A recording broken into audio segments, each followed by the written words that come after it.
സന്ധ്യാസമയത്തിനായി സ്തോത്രം ചെയ്യുന്നു. ഉപവാസ പ്രാർത്ഥന രണ്ടാം ദിനവും ഇത്രത്തോളം ദൈവകുഞ്ഞുങ്ങൾക്ക് കർത്താവിന്റെ സന്നിധിയിൽ ഒരുമിച്ചായിരിക്കാൻ ദൈവം തന്ന അവസരങ്ങൾക്കായി സ്തോത്രം. എല്ലാവർക്കും സ്നേഹവന്ദനം അറിയിക്കുന്നു. കർത്താവിന്റെ സന്നിധിയിലെ സന്തോഷം അനുഭവിപ്പാൻ ഇന്ന് രാത്രി ദൈവം നമുക്ക് തന്ന വിലപ്പെട്ട അവസരങ്ങൾക്കായി സ്തോത്രം. വളരെ പ്രാർത്ഥനയോടെ ദൈവവചനത്തിന് മുൻപിൽ നമുക്കായിരിക്കാം. ഇന്നലെ രാത്രി നമ്മൾ ചിന്തിച്ച് ധ്യാനിച്ച് തുടങ്ങിയ വേദഭാഗം നമ്മൾ ഒരുമിച്ച് രാത്രി തുടർന്നും ധ്യാനിക്കാൻ തുടങ്ങിയാണ്. യാക്കോബിന്റെ ലേഖനം 5-ാം അധ്യായം അതിന്റെ 7-8 വാക്യങ്ങൾ ആരെങ്കിലും ഒരാൾ ഒരിക്കൽ കൂടെ വായിച്ച് കേൾപ്പിക്കുന്ന ബുക്ക് ഓഫ് ജെയിംസ് ചാപ്റ്റർ 5:7-8 വാക്യങ്ങൾ. എന്നാൽ സഹോദരന്മാരെ, കർത്താവിന്റെ പ്രത്യക്ഷത വരെ ദീർഘക്ഷമയോടിരിപ്പീൻ. കൃഷിക്കാരൻ ഭൂമിയുടെ വിലയേറിയ ഫലത്തിന് കാത്തുകൊണ്ട് മുൻമഴയും പിന്മഴയും അതിന് കിട്ടുവോളം ദീർഘക്ഷമയോടിരിക്കുന്നുവല്ലോ. നിങ്ങളും ദീർഘക്ഷമയോടിരിപ്പീൻ. നിങ്ങളുടെ ഹൃദയം സ്ഥിരമാക്കുകയും. വളരെ പ്രാർത്ഥനയോടെ രാത്രിയിൽ ദൈവം നമുക്ക് നൽകിയ ദൈവിക വചനങ്ങളെ കർത്താവ് വിഭജിച്ച് നൽകേണ്ടതിനായി നമുക്ക് ദൈവസന്നിധിയിൽ സ്തോത്രം ചെയ്ത് പ്രാർത്ഥിക്കാം. ഇന്നലെ രാത്രിയിൽ ഓർപ്പിച്ച ചിന്തകൾ ഞാൻ ആവർത്തിക്കുന്നില്ല എങ്കിലും പ്രധാന വിഷയങ്ങൾ ഓർപ്പിക്കുന്നു. ദൈവത്തിന്റെ സ്തോത്രം.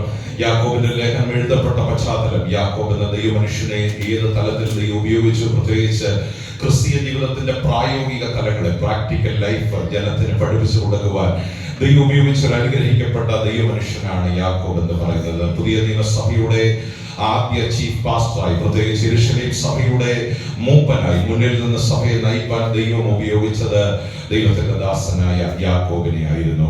ആ യാക്കോബ് ചിതറപ്പെട്ട യഹൂദന്മാരെ, ദൈവമക്കളെയൊക്കെ ആസ്പദമാക്കി യഹൂദിയിൽ ശമരിയിൽ ചിതറിപ്പോയ ദൈവമക്കളുണ്ട്. ഗലാത്യയിലേക്ക്, ഫ്രുഗിയയിലേക്ക്, യൂറോപ്പിന്റെ വിവിധ മേഖലകളിലേക്ക് ചിതറിപ്പോയവരുണ്ട്. നമുക്ക് ആ വേദഭാഗങ്ങൾ നന്നായി അറിയാം. പ്രത്യേകിച്ച് സ്തേഫാനോസിന്റെ മരണമാണ് സഭയെ പിടിച്ചു കുലുക്കിയ ഒരു സംഭവം എന്ന് പറയുന്നത്. അതിനുശേഷമാണ് ഒരു ചിതറിപ്പ ജനത്തിനിടയിലുള്ള യെരൂശലേം സഭയിലുള്ള അപ്പോസ്തലന്മാർ ഒഴികെ ഉള്ള എല്ലാവരും വിവിധ ദേശങ്ങളിലേക്ക് ചിതറിപ്പോയി. ശമരിയിലേക്ക് പോയി, യഹൂദിയയിലേക്ക് പോയി, ഫ്രുഗിയയിലേക്ക് പോയി, ഗലാത്യയിലേക്ക് പോയി, ദമസ്കോസിലേക്ക് പോയി. അങ്ങനെ വ്യത്യസ്ത സ്ഥലങ്ങളിലേക്ക് ദൈവം ജനത്തെ ചിതറിച്ചു. അവർ അന്ത്യോക്യയിലേക്ക് പോയി. അന്ത്യോക്യയിൽ വെച്ചാണ് ആദ്യമായി ദൈവമക്കൾക്ക് ക്രിസ്ത്യാനികൾ എന്ന പേരുണ്ടായത്, അല്ലെ? ക്രിസ്ത്യൻ എന്നൊരു പേര് രൂപപ്പെട്ടത് അന്ത്യോക്യയിൽ വെച്ച്. അപ്പം സ്തേഫാനോസിന്റെ മരണം സഭയ്ക്ക് ഒരു ഷോക്ക് ട്രീറ്റ്മെന്റ് ആയിരുന്നെങ്കിലും അത് ദൈവത്തിന്റെ ഒരു പദ്ധതിയായിരുന്നു.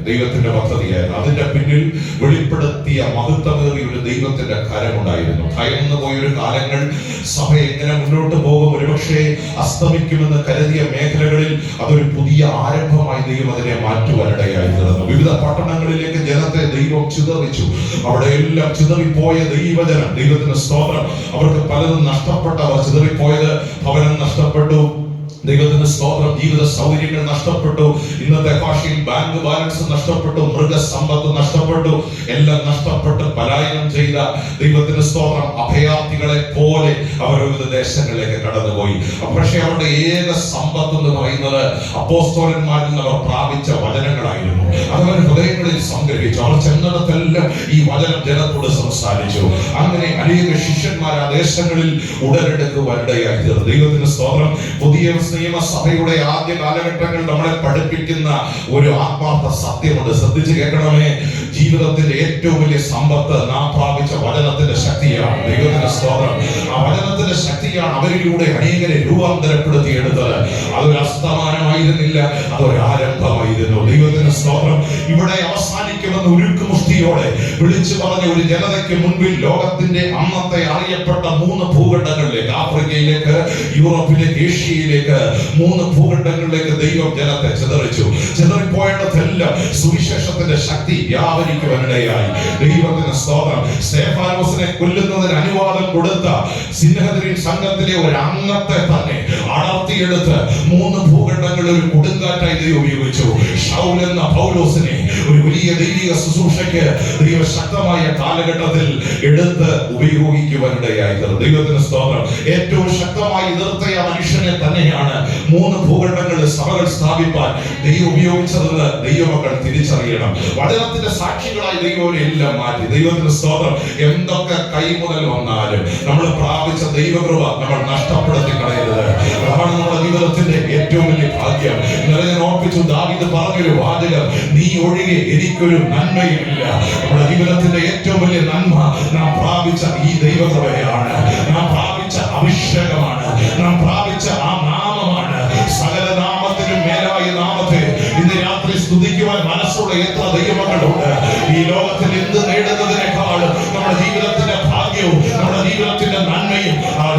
സ്നേഹം നമ്മൾ അനുഭവിക്കുന്നതാണ്. അത് ആദ്യ നൂറ്റാണ്ടിലെ ദൈവമക്കൾ നമ്മെ പഠിപ്പിച്ച ഒരു ആത്മാർത്ഥ സത്യമാണ്. ദൈവമക്കൾ തിരിച്ചറിയും. അങ്ങനെ ചിതറിപ്പോയ ദൈവമക്കളെ വിവിധ വശങ്ങളിൽ പഠിപ്പിക്കേണ്ടതിന്, പ്രായോഗിക ക്രിസ്തീയ ജീവിതത്തിന്റെ നിർദ്ദേശങ്ങൾ അവർക്ക് നൽകേണ്ടതിന്, അവരുടെ ജീവിതം എങ്ങനെയായിരിക്കണം, അവരുടെ വാക്കുകൾ എങ്ങനെയായിരിക്കണം, അവരുടെ കുടുംബം എങ്ങനെയായിരിക്കണം, സമൂഹത്തിൽ അവരുടെ സ്ഥാനം എന്തായിരിക്കണം, അവരുടെ ഇടപാടുകൾ എങ്ങനെയായിരിക്കണം, അവരുടെ സ്വഭാവം ദൈവസന്നിധിയിൽ എങ്ങനെയായിരിക്കണം എന്നൊക്കെ അവരെ പഠിപ്പിക്കാൻ എഴുതിയ അനുഗ്രഹിക്കപ്പെട്ട ലേഖനമാണ് യാക്കോബിന്റെ ലേഖനം എന്ന് പറയുന്നത്. വെച്ചാൽ ഒരു വ്യക്തിയെ പ്രായോഗികമായി ഷേപ്പ് ചെയ്ത് പ്രാക്ടിക്കലായി രൂപപ്പെടുത്തിയെടുത്ത് ഒരു തികഞ്ഞ ക്രിസ്ത്യാനിയായി മാറ്റാൻ ദൈവം തന്റെ ദാസനായ യാക്കോബിനെ ഉപയോഗിച്ചു. അങ്ങനെ എഴുതപ്പെട്ട ലേഖനമാണ് യാക്കോബിന്റെ ലേഖനം. ഈ പ്രാക്ടിക്കൽ ലൈഫ് ഏറ്റവും കൂടുതൽ നന്നായി വിവർത്തനം ചെയ്ത് വ്യാഖ്യാനിച്ചിരിക്കുന്ന ഒരു ലേഖനമാണ്. അടുത്ത ലേഖനങ്ങൾ എന്ന് പറയുന്നത് പത്രോസിന്റെ 2 ലേഖനങ്ങൾ. അതിലും പ്രാക്ടിക്കൽ ലൈഫ്, പ്രായോഗിക ജീവിതത്തെ കുറിച്ചുള്ള വളരെ ആധികാരികമായ ചിന്തകൾ ദൈവസഭയ്ക്ക് ദൈവം കൈമാറുന്നുണ്ട്. പ്രായോഗിക ജീവിതത്തിൽ നമ്മൾ എങ്ങനെ ആയിരിക്കണം, ജോലി സ്ഥലത്ത് നമ്മൾ എങ്ങനെ ആയിരിക്കണം, ചുറ്റും ജോലി ചെയ്യുന്നവരുള്ള നമ്മുടെ ഇടപാട് എങ്ങനെയായിരിക്കണം, വിശ്വാസികളുടെ നമ്മുടെ സാക്ഷ്യം എന്തായിരിക്കണം, നമ്മുടെ നാവ് എങ്ങനെ സൂക്ഷിക്കണം, ദൈവത്തിന്റെ സ്തോത്രം, നമ്മുടെ ജീവിതം എങ്ങനെ കെട്ടുപെടുക്കണം, നമ്മുടെ പ്രാർത്ഥനാ ജീവിതം എങ്ങനെയായിരിക്കണം. നമ്മൾ വായിച്ച വേദഭാഗത്തിനകത്തുകൊണ്ട് ഏലിയാവ് നമുക്ക് സമ സ്വഭാവമുള്ള മനുഷ്യൻ, പക്ഷെ ആ മനുഷ്യന്റെ ഒരു ക്വാളിറ്റി ദൈവാത്മ വളർത്തിയെഴുതി കാണിക്കുക. പ്രാർത്ഥനാ വീരനായ ഒരു മനുഷ്യനെ ദൈവം ഒരു കാലഘട്ടത്തിൽ ഉപയോഗിച്ചു. നമ്മുടെ പ്രാർത്ഥന എങ്ങനെയായിരിക്കണം, നമ്മുടെ ആത്മീയ ജീവിതം എങ്ങനെയായിരിക്കണം, പിശാചിന് എങ്ങനെ ആയുധം കൊടുക്കരുത്, പിശാചിന്റെ തന്ത്രങ്ങളെ എങ്ങനെ ആത്മീയ ജീവിതത്തിൽ ജയിക്കണം, നമ്മുടെ ജീവിതത്തെ എങ്ങനെ രൂപപ്പെടുത്തണമെന്ന് നമ്മെ പഠിപ്പിക്കുവാൻ എഴുതിയ ലേഖനമാണ്. ഇന്നലെ രാത്രി നമ്മൾ ചിന്തിച്ചു തുടങ്ങിയത് യാക്കോബിന്റെ ലേഖനത്തിൽ ആവർത്തിച്ച് എഴുതപ്പെട്ട ഒരു പദമുണ്ട്, ഇരുമനസ് എന്നൊരു പദം.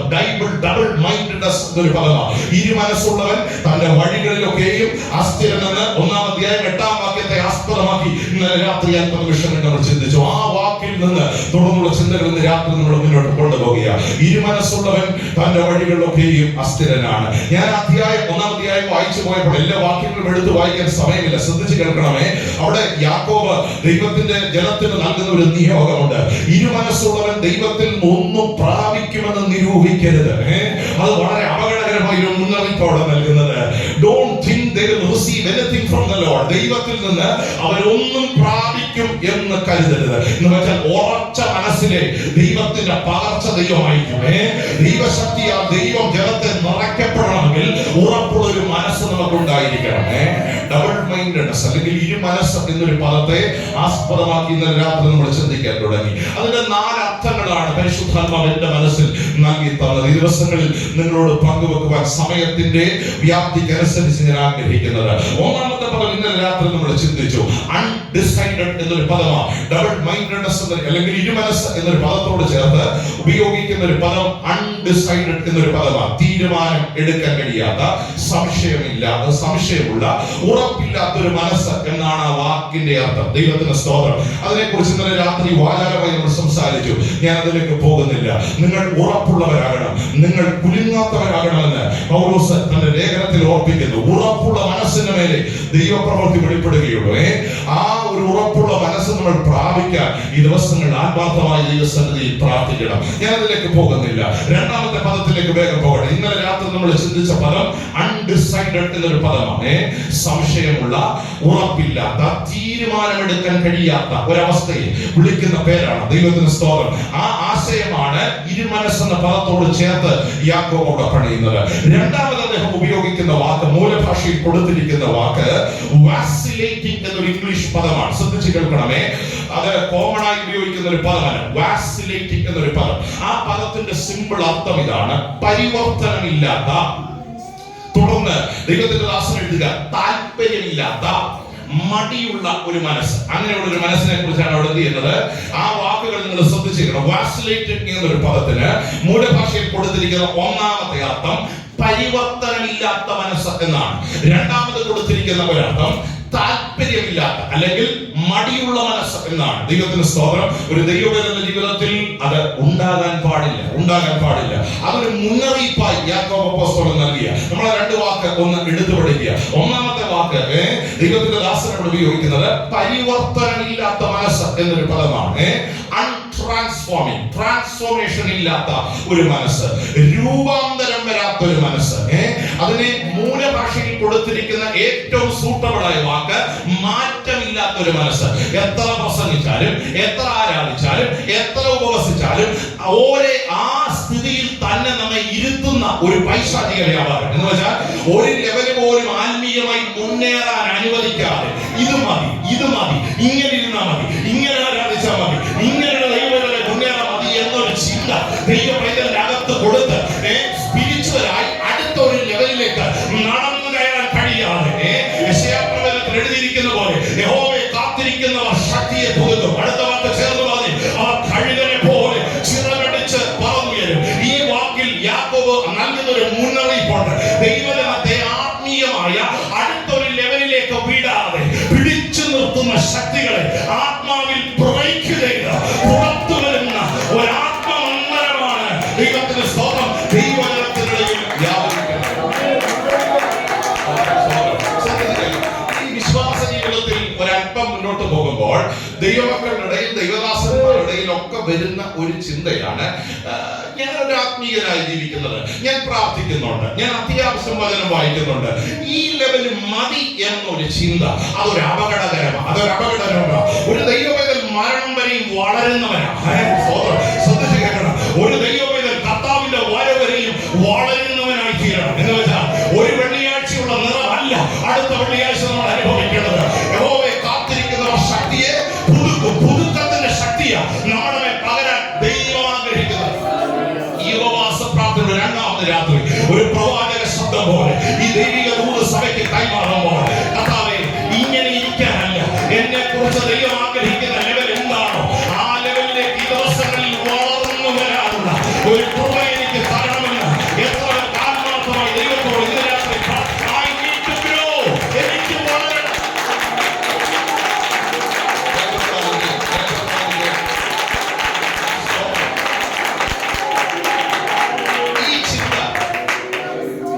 നമ്മുടെ അകത്ത് വ്യാപരിച്ചു കൊണ്ടിരിക്കണം. ഈ ചിന്ത നമ്മുടെ അകത്ത് വ്യാപരിച്ചു കൊണ്ടിരിക്കണം. ഒരു ദൈവപൈതലിന്റെ ജീവിതത്തിൽ ആത്മീയ വളർച്ച ഉണ്ടാകണം, സ്പിരിച്വൽ ഗ്രോത്ത് ഉണ്ടാകണം. Praise the Lord. ഇപ്പൊ നമ്മുടെ കുഞ്ഞുങ്ങളൊക്കെ വളരുന്നത് സന്തോഷത്തോടെ നമ്മൾ കാണുന്നുണ്ട്. വളർച്ചയില്ലെങ്കിൽ ആ പിതാവിന്റെയും മാതാവിന്റെയും മനസ്സിലുണ്ടാകുന്ന ദുഃഖം വളരെ വലുതാണ്. മാനസികമാകട്ടെ ശാരീരികമാകട്ടെ ആ പിതാവിന്റെയും മാതാവിന്റെയും ഹൃദയത്തിൽ അതൊരു മുറിവ് തന്നെയാണ്. ഈ മുറിവ് തന്നെയാണ് ദൈവത്തിനും. ഒരു ദൈവവേദന വളർന്നില്ലെങ്കിൽ, അവൻ പണിയപ്പെട്ടില്ലെങ്കിൽ, അവൻ മുന്നോട്ട് പോയില്ലെങ്കിൽ, പെന്തക്കോസ്തിൽ വന്ന ദിവസത്തെ ആ ആത്മീയ നിലവാരത്തിൽ ഇന്നും ഇരുന്നാൽ സ്വർഗം നമ്മെ ഓർത്ത് ദുഃഖിക്കുകയാണ്. ദൈവത്തിന്റെ സ്തോത്രം. ചിലരോട് ഇന്ന് രാത്രി വിരൽ ചൂണ്ടി കർത്താവ് പറയുകയാണ്, ഞാൻ പ്രാർത്ഥിക്കുന്നുണ്ടല്ലോ പാസ്റ്റർ, നല്ല കാര്യം. ഞാൻ എല്ലാ യോഗത്തിനും വരുന്നുണ്ടല്ലോ, നല്ല കാര്യം. ദൈവത്തിന്റെ സ്തോത്രം. ഞാൻ അല്പനിമിഷം ബൈബിൾ വായിക്കുന്നുണ്ടല്ലോ, ഞാൻ ആകാത്ത പാപമൊന്നും ചെയ്യുന്നില്ലല്ലോ, ഞാൻ ജോലി ചെയ്ത് മാന്യമായി കുടുംബം പുലർത്തുന്നുണ്ടല്ലോ, നല്ല കാര്യം. ഞാൻ നിങ്ങളെ കമന്റ് ചെയ്യുന്നു. പക്ഷെ പിശാചിന്റെ ലക്ഷ്യം അവിടെ ഇരുത്തണമെന്ന, പക്ഷെ ദൈവത്തിന്റെ ലക്ഷ്യം ഇതിനപ്പുറത്ത് ചില ആത്മമണ്ഡലങ്ങളിലേക്ക് ഒരു ദൈവവചനെ കൈപിടിച്ചുയർത്തുന്ന ഒരു അഭിഷേകത്തിന്റെ നിറവ് തന്റെ ജനത്തിന്റെ മേൽ പകർന്ന് ദൈവത്തിന്റെ ആത്മാവിനെ നിന്നെ ശക്തീകരിക്കാൻ ദൈവം ഉപയോഗിക്കുന്ന ഒരു കാലഘട്ടമാണ്. ദൈവത്തിന്റെ ആത്മാവിനെ ദൈവം എങ്ങനെ നമ്മെ വളർത്താൻ ആഗ്രഹിക്കുന്നു, ദൈവം എങ്ങനെ നമ്മളെ പണിയാൻ ആഗ്രഹിക്കുന്നു, അതനുസരിച്ച് ഏൽപ്പിച്ചു കൊടുക്കണം. ദൈവത്തിന്റെ സ്തോത്രം. ഞാൻ ബൈബിൾ കോളേജിൽ പഠിച്ച ഒരു മേഖലയാണ് അമേരിക്കൻ കെൻറ്റക്കിയിൽ ആസ്ബറി എന്നൊരു സ്ഥലം. ആ സ്ഥലത്ത് ചെന്നപ്പോഴാണ് അനുഗ്രഹിക്കപ്പെട്ട ഒരു ദൈവ മനുഷ്യനെ കുറിച്ച് ഞാൻ വായിച്ചതും അറിഞ്ഞതും കേട്ടതും. ഫ്രാൻസിസ് ആസ്ബറി എന്ന ഒരു ദൈവ മനുഷ്യനെ കുറിച്ച്, ഒരു മെത്തഡിസ്റ്റുകാരനായിരുന്ന ഒരു തികഞ്ഞ ആത്മീകനായിരുന്ന ഒരു ദൈവ മനുഷ്യനെ കുറിച്ച് കേട്ടു. ഈ 1600കളിലാണ് ഇന്നത്തെ അമേരിക്ക ഷേപ്പ് ചെയ്യത്തക്ക നിലയിലുള്ള ഒരു വലിയ രൂപാന്തരം ആ രാജ്യത്തിനുണ്ടായിരുന്നു. എന്ന് വെച്ചാൽ ആ രാജ്യത്ത് സാധാരണരായ പ്രാകൃതരായ മനുഷ്യരുണ്ടായിരുന്നു. പ്രാകൃതരായ ഒരു മനുഷ്യർ എന്ന് വെച്ചാൽ അൺസിവിലൈസ്ഡ് എന്ന് നമ്മൾ വിളിക്കുന്ന പ്രാകൃതരായ സ്വഭാവം കൊണ്ടോ ചിന്ത കൊണ്ടോ വളർച്ച പ്രാപിക്കാത്ത ഒരു സമൂഹമാണ് ആ രാജ്യത്തുണ്ടായിരുന്നത്. ദൈവത്തിന്റെ സ്തോത്രം. ഈ ക്രിസ്റ്റഫർ കൊളംബസ് എന്നൊരു മനുഷ്യൻ ആ രാജ്യം കണ്ടുപിടിച്ചത് നമുക്കറിയാമല്ലോ, കൊച്ചു ക്ലാസ്സിൽ നമ്മെ പഠിപ്പിച്ചിട്ടുണ്ട്.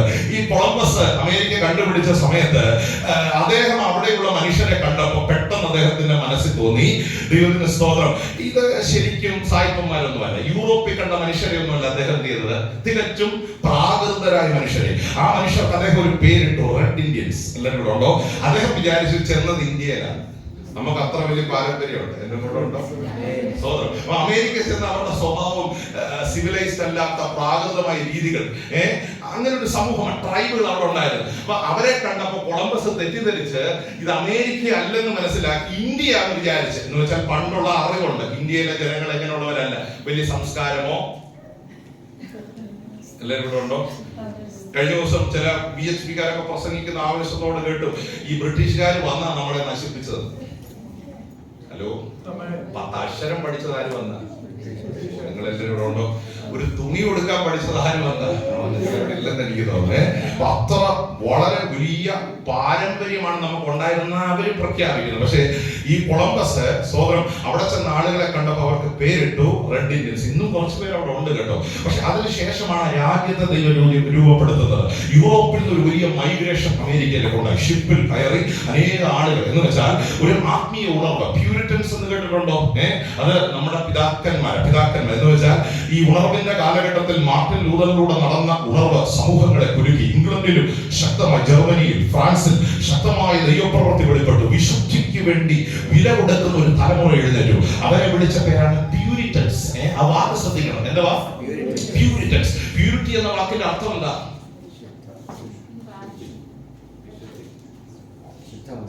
ഞാൻ പ്രസംഗിച്ച് പോകാൻ പറ്റും. പ്യൂരിറ്റി എന്ന വാക്കിന്റെ അർത്ഥം എന്താ? ശുദ്ധമായി. വെരി ഗുഡ്, കറക്റ്റാ. വിശുദ്ധ അല്ലെങ്കിൽ ശുദ്ധി എന്ന വാക്കാണ് അവിടെ ഉപയോഗിച്ചിരിക്കുന്നത്. അവരെ നാട്ടുകാർ വിളിച്ച പേരാ പ്യൂരിറ്റൻസ്. ക്രിസ്ത്യൻസ് എന്നല്ല വിളിച്ചത്, പ്യൂരിറ്റൻസ്. കാരണം ജീവിത വിശുദ്ധിക്ക് അവർ പ്രാധാന്യം കൊടുത്തു. അവരുടെ വാക്ക്, അവരുടെ ചിന്ത, അവരുടെ പ്രവൃത്തിയിലെല്ലാം വിശുദ്ധമായിരുന്നു. അശുദ്ധമായതൊന്നും അവരിലുണ്ടായിരുന്നില്ല. അവർ വിശുദ്ധിക്ക് വില കൊടുത്തൊരു സമൂഹമാണ്. ആ സമൂഹത്തിന് ഇംഗ്ലണ്ടിൽ നിലനിൽപ്പില്ലാത്ത ഒരു കാലഘട്ടം വന്നു. ഫ്രാൻസിൽ, ജർമ്മനിയിൽ നിലവിൽ, ഞാൻ ഇന്നലെ ഓർപ്പിച്ചതുപോലെ, ഒരു വലിയ 2 എസ്റ്റാബ്ലിഷ്മെന്റ്, കത്തോലിക്ക സഭ ഒരു ഭാഗത്തും ഓർത്തഡോക്സ് സഭ ഒരു ഭാഗത്തും ശക്തമായി നിലനിൽക്കുമ്പോൾ ഇതിനകത്ത് ഞെരുങ്ങിയ ഒരു സമൂഹം. അവർ വളരെ പീഡിപ്പിക്കപ്പെട്ടു. അതിൽ വിശുദ്ധരായ ഒരു വലിയ കൂട്ടം അമേരിക്കയിലേക്ക് മൈഗ്രേറ്റ് ചെയ്തു. എന്ന് വെച്ചാൽ കൊളംബസിന്റെ കാലത്തിന് ശേഷം കണ്ടുപിടിച്ച ഈ പ്രാകൃതമായ രാജ്യത്തേക്ക് അവർ കടന്നു. ആ രാജ്യം രൂപപ്പെട്ട കാലഘട്ടമാണ് 17-ാം നൂറ്റാണ്ട്, 18-ാം നൂറ്റാണ്ട് എന്നൊക്കെ പറയുന്നത്. ഇന്ന് ലോകത്തെ ഏറ്റവും കൂടുതൽ പ്രൊട്ടസ്റ്റന്റുകാരുള്ള രാജ്യം അമേരിക്കയാണ്. ദൈവത്തിന്റെ സ്തോത്രം. അവരുടെ നാണയത്തിൽ എഴുതി വെച്ചിരിക്കുന്നത് ഇൻ ഗോഡ് വി ട്രസ്റ്റ്. നിങ്ങൾ വായിച്ചിട്ടുണ്ടോ? ഈ ഡോളർ ഒന്ന് കാണിക്കാൻ എല്ലാവരും അടുത്ത പ്രാവശ്യം പോയി വരുമ്പോ കൊണ്ടുവരേ.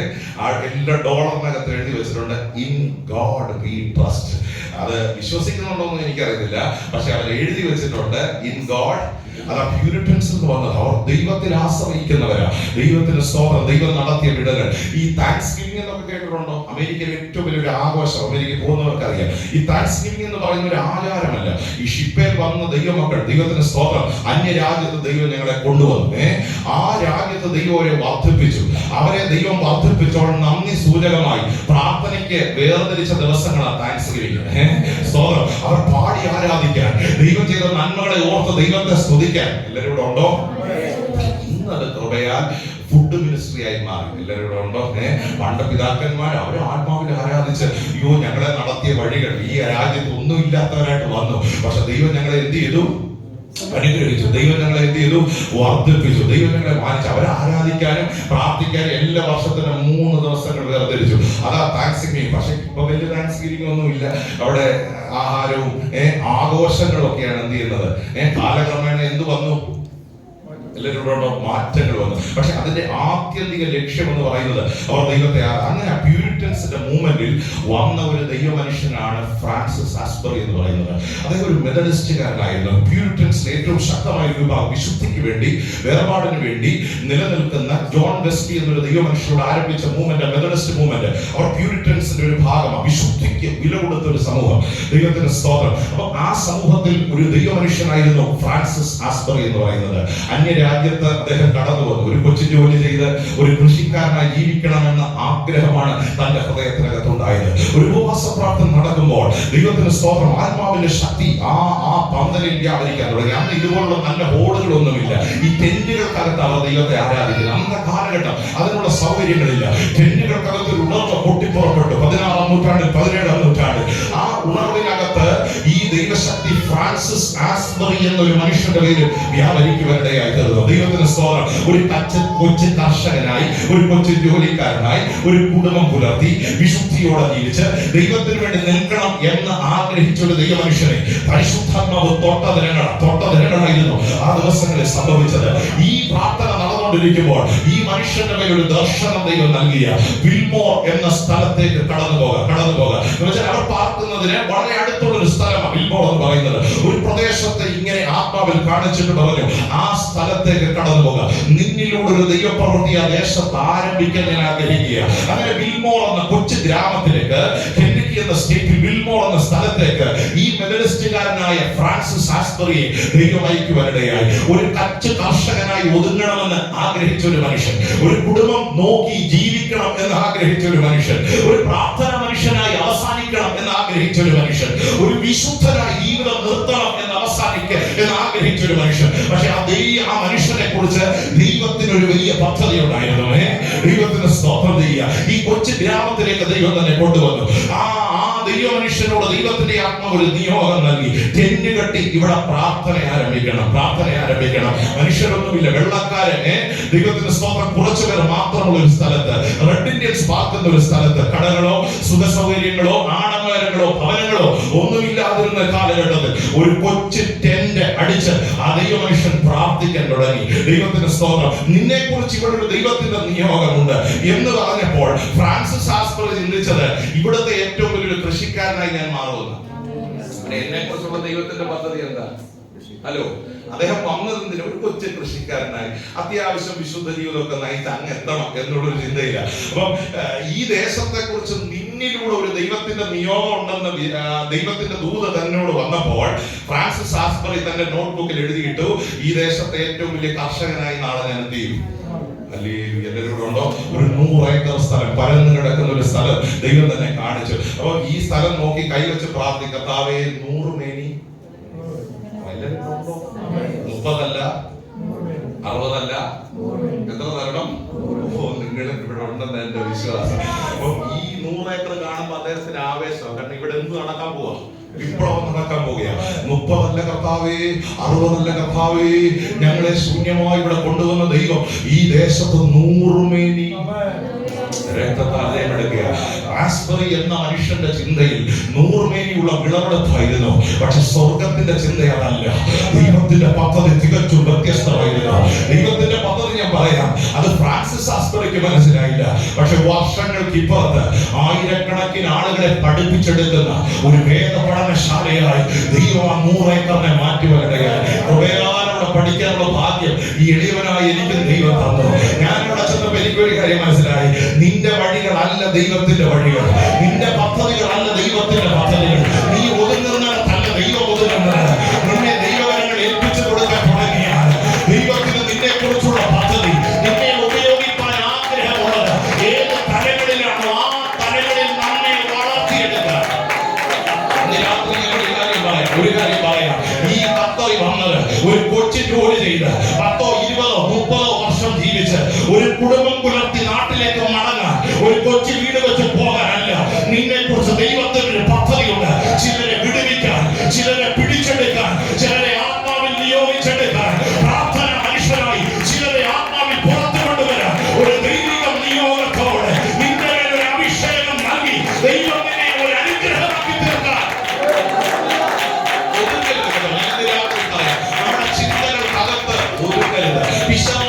ഏറ്റവും വലിയ ലക്ഷ്യം ഇത് മതി എന്ന് പറയുന്നതാണ്. ദൈവത്തിന് സ്തോത്രം ചെയ്യുക. പക്ഷേ ദൈവം നമ്മളെ കുറിച്ച് ആഗ്രഹിക്കുന്നത്, കർത്താവേ എനിക്കൊന്ന് ആത്മീയമായി ബലപ്പെട്ടേ പറ്റൂ, എനിക്കൊന്ന് ശക്തി പ്രാപിച്ച് പറ്റൂ, ഒരു പുതിയ നിറം എനിക്കൊന്ന് പ്രാപിച്ച് പറ്റൂ, എന്റെ നാവിനെ ഒരു അഗ്നിനാളമായി മാറ്റിയേ പറ്റൂ, എന്റെ ആരാധന തലങ്ങളെ പൊളിച്ചെഴുതിയേ പറ്റൂ. ദൈവത്തിന് സ്തോത്രം. എന്റെ ആത്മതലത്തെ ഈ ദിവസങ്ങളിൽ പൊളിച്ചെഴുതി ഒരു പുതിയ ലെവലിലേക്ക് എന്നെ പണിതെടുക്കണമെന്ന് പ്രാർത്ഥിക്കുന്ന എത്ര ദൈവങ്ങളുണ്ട്. അങ്ങനെ ഒരു അഭിഷേകം ഈ ഹോളിനകത്ത് ഇന്ന് രാത്രി വ്യാപരിക്കട്ടെ.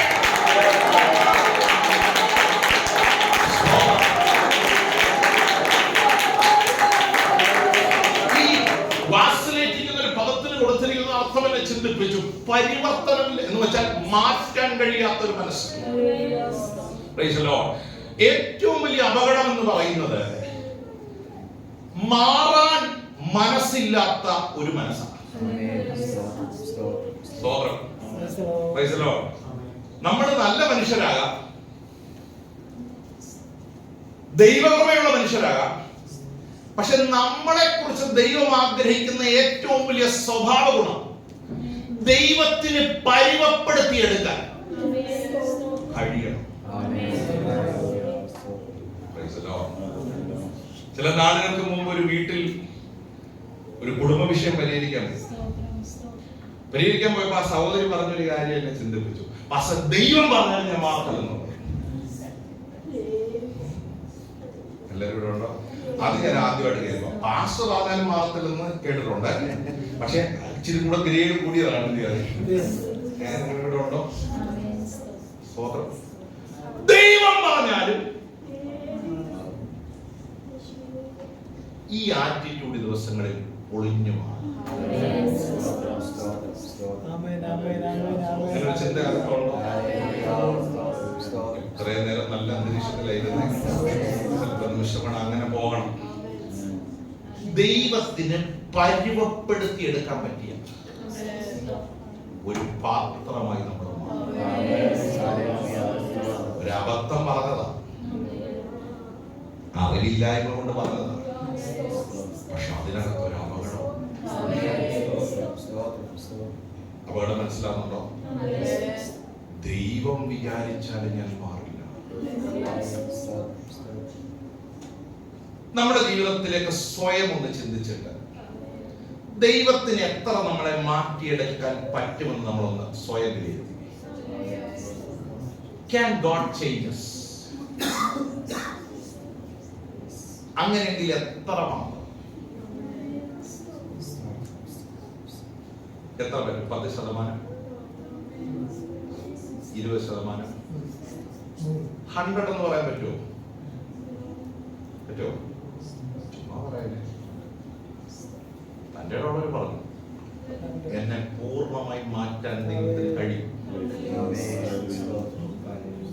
പറ്റുമോ? പറ്റുമോ? ഒന്ന് ചിന്തിക്കാൻ തുടങ്ങി. നമ്മളെ എത്ര രൂപപ്പെടുത്താൻ ദൈവത്തിന് പറ്റും? എത്ര ശതമാനം?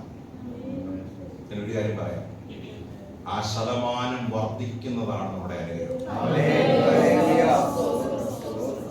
ഈ വാക്ക് ശ്രദ്ധിച്ചേക്കണം. How much God can transform you, that is the greatness of your blessing. നിങ്ങളുടെ അനുഗ്രഹത്തിന്റെ അടിസ്ഥാനം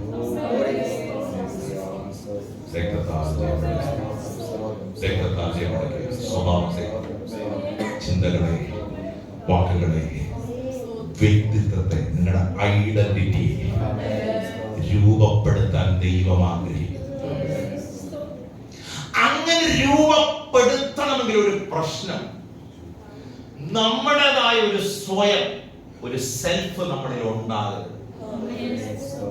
അങ്ങനെ വന്ന ഒരു കുഴപ്പമുണ്ട്, ഒന്നിനു വേണ്ടി എഴുതി വെച്ച് പ്രാർത്ഥിക്കാൻ പറ്റില്ല. അപകടമായോ?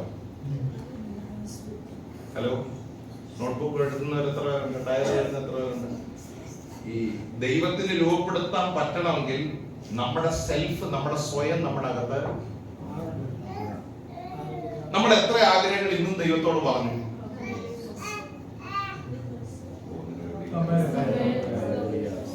പറഞ്ഞോ? ആ ആഗ്രഹങ്ങൾ കുറയുന്തോ ദൈവത്തിന് നമ്മെ ഷേപ്പ് ചെയ്യാൻ പറ്റും. എന്ന് വെച്ചാൽ ഏറ്റവും കൂടുതൽ ഷേപ്പ് ചെയ്യപ്പെടുന്ന ആരാണെന്ന് പറയാം, ഒരാഗ്രഹവും ഇല്ലാത്തൊരു വ്യക്തിയാണ്. കർത്താവേ, യേശുവിന്റെ പിന്നാലെ എങ്ങനെ ദൈവം എന്നെ നടത്തണമെന്ന് ആഗ്രഹിക്കുന്നു, ആ നിലവാരത്തിൽ എന്നെ നടത്തണമെന്ന് ഞാൻ എന്റെ പപ്പയും മമ്മിയെ കുറിച്ച് അഭിമാനിക്കുന്ന ഒരു കാര്യം, ഒരിക്കലും ഞങ്ങളുടെ 3 കുഞ്ഞുങ്ങളെ ഇന്നതാക്കണമെന്ന് ഒരിക്കൽ പോലും പ്രാർത്ഥിച്ചു. ഈ കുഞ്ഞ് വളർന്നു വരുമ്പോ ഇന്നതാകണമെന്നോ ഇങ്ങനെ ആകണമെന്നോ, പക്ഷെ എപ്പോഴും പ്രാർത്ഥിച്ച ഒരു വാക്കെനിക്ക് ഓർമ്മ, ദൈവത്തിന് ഉപയോഗമുണ്ടാകും. ദൈവം ഉപയോഗിക്കുന്ന ഒരു പാത്രമാക്കി രക്തത്താൽ നിലമെടുക്കുകയാണ്. രക്തത്താൽ നിലമെടുക്കുകയാണ്. അതിനകത്ത് നമ്മുടെ സെൽഫ് മാറും. Praise the Lord. ഞാൻ ഓർക്കുന്നുണ്ട്, ഞാൻ ആദ്യമായിട്ട് കൺവെൻഷനിൽ പ്രസംഗിച്ചത് റാന്നിയാണ്. ആ കൺവെൻഷന്റെ ഒരു പ്രസംഗ സീസൺ മുന്നോട്ട് പോകുമ്പോൾ കോട്ടയത്ത് ഒരു കൺവെൻഷൻ പ്രസംഗിച്ചു. അന്ന് പപ്പയും മമ്മിയും ഉണ്ട്. മമ്മി ജീവനോടുള്ള സമയമാണ്. എന്റെ മനസ്സിൽ അന്നൊരു ആഗ്രഹമുണ്ട്. അന്ന് 2000 രൂപ ഒരു തന്നു. കൺവെൻഷൻ പ്രസംഗത്തിന് 2000 രൂപ. അതിന് പിറ്റേ ദിവസം ജോയി ആലുക്കാസിൽ ചെന്ന് 2000 രൂപയുടെ സാരി എടുക്കുന്നു. ഞാൻ ആദ്യമായിട്ട് മമ്മിക്ക് എന്ത് ചെയ്യുക, താവിന്റെ വേലയ്ക്ക് ഇറങ്ങിയത് ഒരു സാരി. സ്തോത്രം. എല്ലാവരും ഇവിടെ ഉണ്ടോ? പക്ഷെ മമ്മിയുടെ മുഖത്ത് വലിയ ആവേശമൊന്നും എനിക്ക്, ഞാൻ എക്സ്പെക്ട് ചെയ്തത് മമ്മി ചിലപ്പോ ഭയങ്കരമായിട്ട് ചിരിക്കുമെന്നോ, എന്റെ കുഞ്ഞെനിക്ക് അങ്ങനെ വലിയ വികാരങ്ങളൊന്നും മുഖത്ത് എന്ത് ചെയ്യുന്നില്ല. പക്ഷെ ഞാൻ ശ്രദ്ധിച്ച ഒരു കാര്യം, ആ സാരിയേക്കാൾ ഉപരി ഞാൻ സ്റ്റേജിൽ നിന്ന് പ്രസംഗിക്കുമ്പോൾ ആ മുഖത്ത് വിടരുന്ന ഒരു ആനന്ദമുണ്ട്. അവരുടെ കാഴ്ചപ്പാട് അത് മാത്രമല്ല. ഞാൻ വിചാരിച്ചു ഞാൻ ആദ്യമായി മേടിച്ചു കൊടുത്ത ഒരു സാരി കാണുമ്പോൾ എക്സൈറ്റഡ് ആകും. പക്ഷെ ഒരു എക്സൈറ്റ്മെന്റും ആ മുഖത്ത്. എനിക്കൊരു കാര്യം മനസ്സിലായി, ഈ ലോകത്തിൽ എന്തെങ്കിലും കിട്ടുന്നതിൽ അവർ സാറ്റിസ്ഫൈഡ് ആയിരുന്നു. അവരുടെ ലക്ഷ്യം ഒറ്റയാളായി, അവരുടെ സ്നേഹത്തിന്റെ ആധാരം ഒറ്റയാളായി. Praise God. ദൈവത്തിന് പരിമപ്പെടുത്താൻ കഴിയണമെങ്കിൽ ഈ ഉപവാസം കഴിയുമ്പോൾ കർത്താവെ ഒറ്റ പ്രാർത്ഥന, എന്റെ ആഗ്രഹങ്ങളെല്ലാം കർത്താവിന്റെ സന്നിധി. ബുദ്ധിമുട്ടാണോ? കേട്ടോ, സന്തോഷമൊക്കെ പോയി. ഞാൻ ആദ്യ ദിവസം ജാമ്യം എടുത്തായിരുന്നു. എപ്പോഴും ഒരുപോലെ പോകത്തില്ല. പിന്നെ നമ്മളെ കൺട്രോൾ ചെയ്യുന്നതും നമ്മളെ നിയന്ത്രിക്കുന്നതും പരിശുദ്ധാത്മാവാണ്.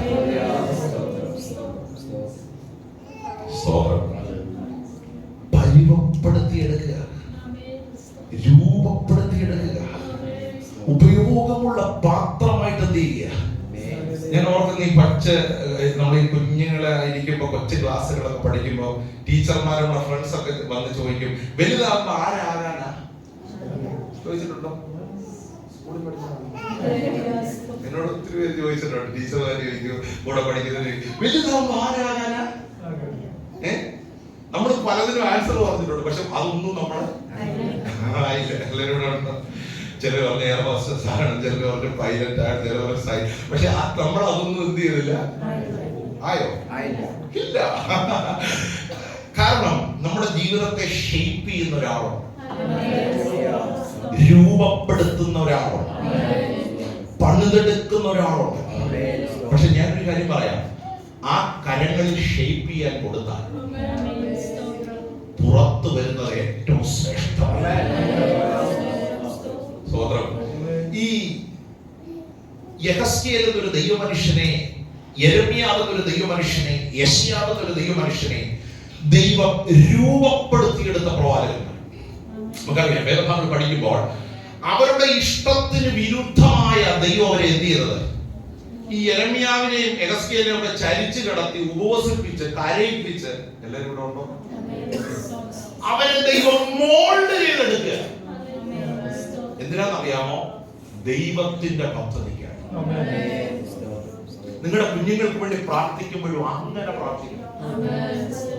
ദൈവം എങ്ങനെ ആഗ്രഹിക്കുന്നു ആ നിലകളിൽ അവർ മോൾഡ് ചെയ്ത്.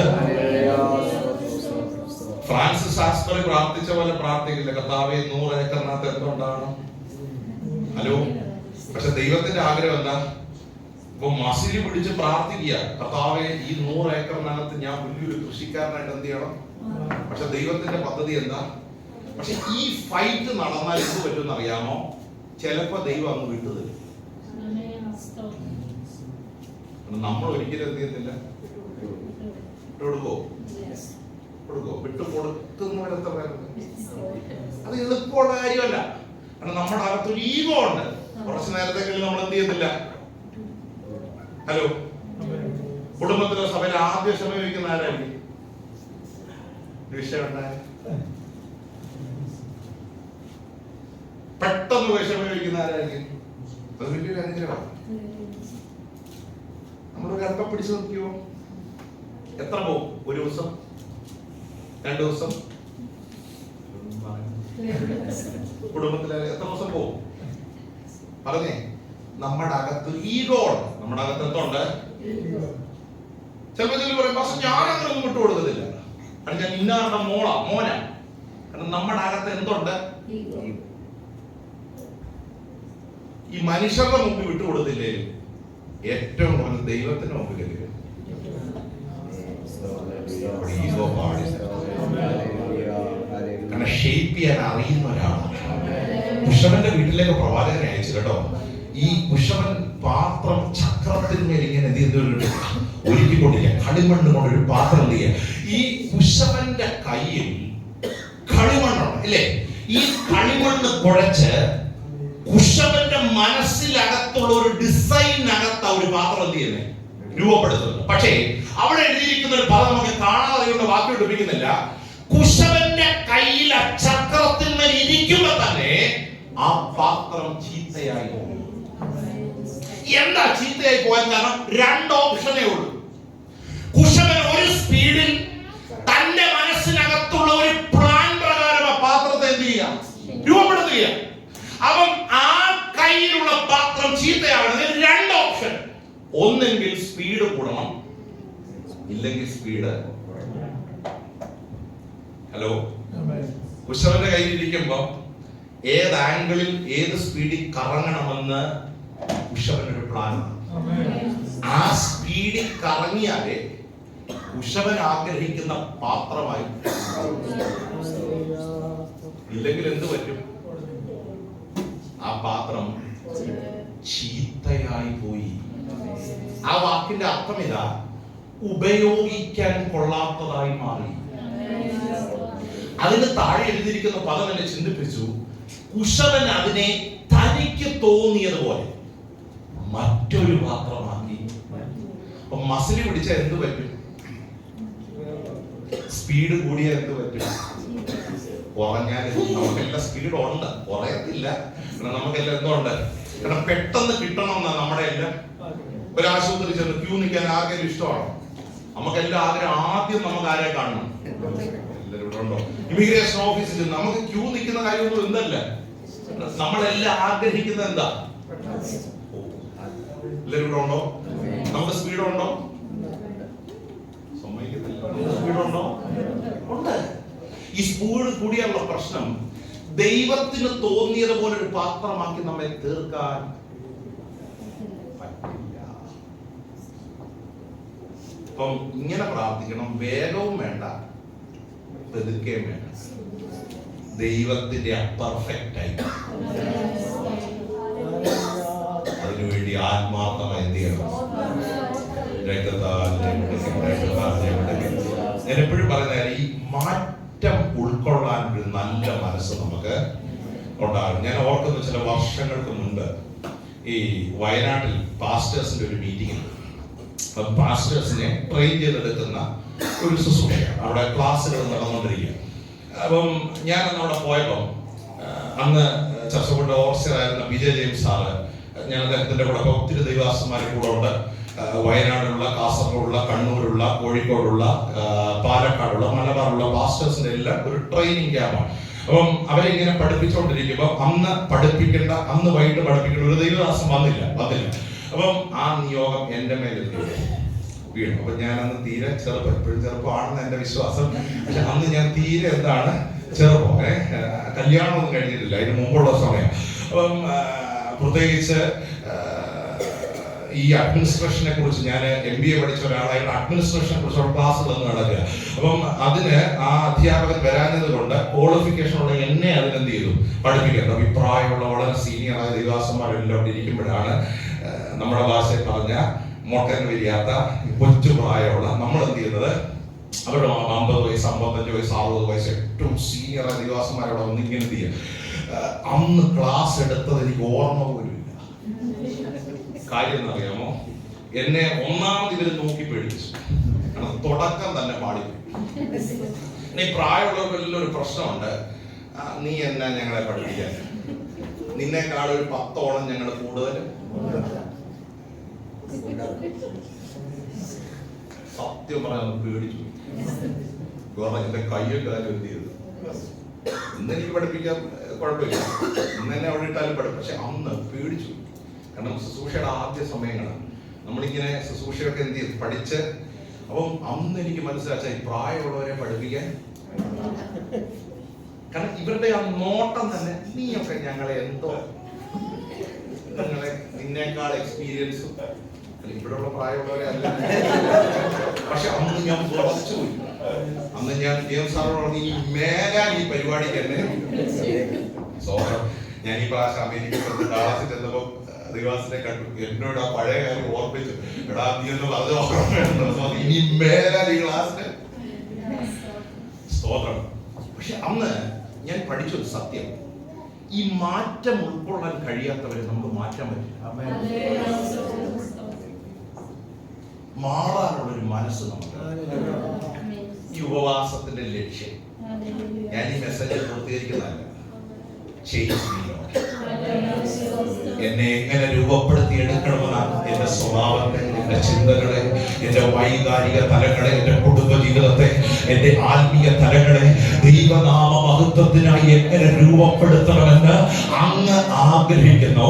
ആ നിലവാരത്തിൽ എന്നെ പണിതെടുക്കണം എന്ന് എത്ര പേർക്ക് പ്രാർത്ഥിക്കാൻ കഴിയും? മെസ്സേജ് നമുക്ക് ഒത്തിരി മുന്നോട്ട് കൊണ്ടുപോകാൻ പറ്റുന്ന വെളുപ്പിന് നമുക്ക് വരണം.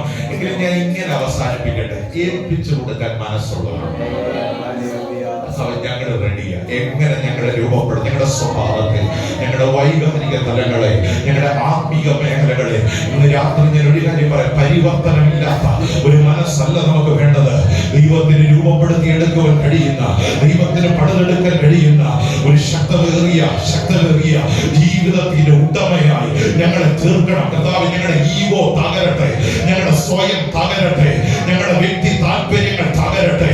അങ്ങ് എങ്ങനെ ഞങ്ങളെ രൂപപ്പെടുത്തി പണിത് മുന്നോട്ട് കൊണ്ടുവരാൻ ഞങ്ങളുടെ കുടുംബത്തെ, ഞങ്ങളുടെ തലമുറകളെ, ഞങ്ങളുടെ സഭയെ, ഞങ്ങളുടെ സമൂഹത്തെ എങ്ങനെ രൂപപ്പെടുത്തി എടുക്കാൻ ആഗ്രഹിക്കുന്നു, ഞങ്ങളെ അതിനായി കർത്താവിന്റെ കരങ്ങളിൽ ഏൽപ്പിച്ചു തരും. അത് വളരെ ത്യാഗപരമായ ഒരു കാര്യമാണ്. നമ്മുടെ സ്വയത്തെ ത്യജിക്കുക, നമ്മുടെ താല്പര്യങ്ങളെ നമ്മളവിടെ ത്യജിക്കുക, നമ്മുടെ വൈകാരിക തലങ്ങളെ നമ്മളവിടെ ത്യജിക്കുക, നമ്മുടെ ഇഷ്ടങ്ങളെ അവിടെ ത്യജിക്കുക, നമ്മുടെ ആഗ്രഹങ്ങളെ വിട്ടുകൊടുക്കുക. ആർക്ക്? ദൈവത്തിന് വിട്ടുകൊടുക്കുക. പക്ഷെ ഇങ്ങനെ ഞാൻ അവസാനിപ്പിക്കട്ടെ. ഞാൻ ഒരു കാര്യം ദൈവമക്കളോട് പറയാം, വിട്ടുകൊടുക്കുന്നത് വൃഥാവല്ല, വിട്ടുകൊടുക്കുന്നത് വൃഥാവല്ല. ഏൽപ്പിച്ചു കൊടുക്കുന്നത് ഒരിക്കലും ഒരു പരാജയമാകത്തില്ല.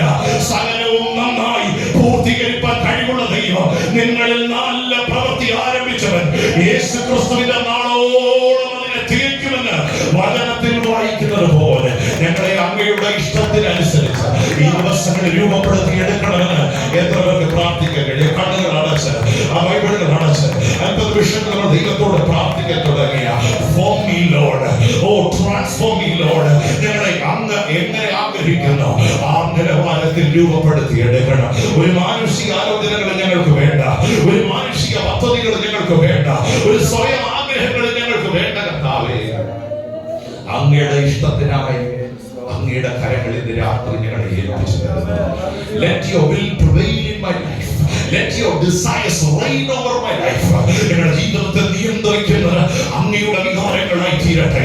അങ്ങയുടെ സ്പന്ദനം, ഞങ്ങളെ കുറിച്ചുള്ള ദൈവത്തിന്റെ പദ്ധതി കർത്താവേ, ഞങ്ങളിൽ അക്ഷരപതി നിറവേറുവാൻ ഇന്ന് രാത്രി ഞങ്ങളെ സമർപ്പിക്കുന്നുവെന്ന് പ്രാർത്ഥിക്കാൻ മനസ്സുള്ള എത്ര ദൈവമക്കളുണ്ട്? വ്യക്തിപരമായി ദൈവത്തോട് പ്രാർത്ഥിച്ച് നമ്മുടെ ആഗ്രഹങ്ങൾ ഫ്രാൻസിസ് ആസ്ബറി ആഗ്രഹിച്ചതുപോലെ ചിലപ്പോൾ ഒരു വലിയ കർഷകരായി മാറുക എന്നുള്ളതാ.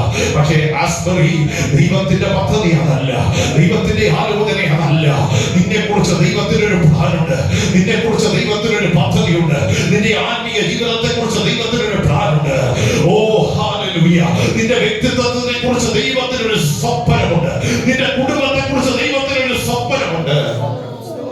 രാത്രി ദൈവമക്കളെ, നിങ്ങളുടെ കുഞ്ഞുങ്ങളെ കുറിച്ച് ദൈവത്തിനൊരു സ്വപ്നമുണ്ട്. കർത്താവേ, ആ നിലവാരത്തിലേക്ക് ഞങ്ങളെ പടുതെടുക്കണം എന്ന് രാത്രി പ്രാർത്ഥിക്കുക. സ്വയം വേണ്ട കർത്താവേ, സ്വയം വേണ്ട കർത്താവേ.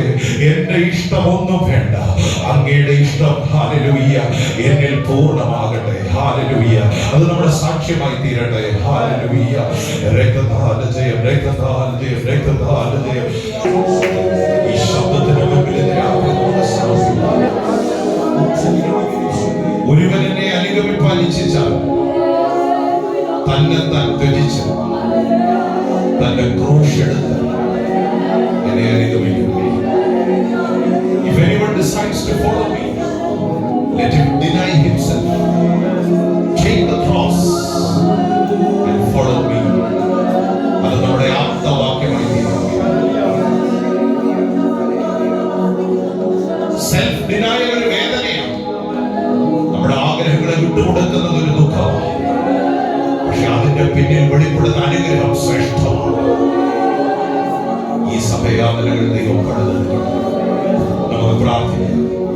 നാളെ പകൽ നടക്കുന്ന വിശുദ്ധ ആരാധനയും സ്വർഗ്ഗം നമുക്ക് അനുഗ്രഹമാകും. ജനത്തെ വലിയ ആത്മീയ താല്പര്യത്തോടെ ദൈവം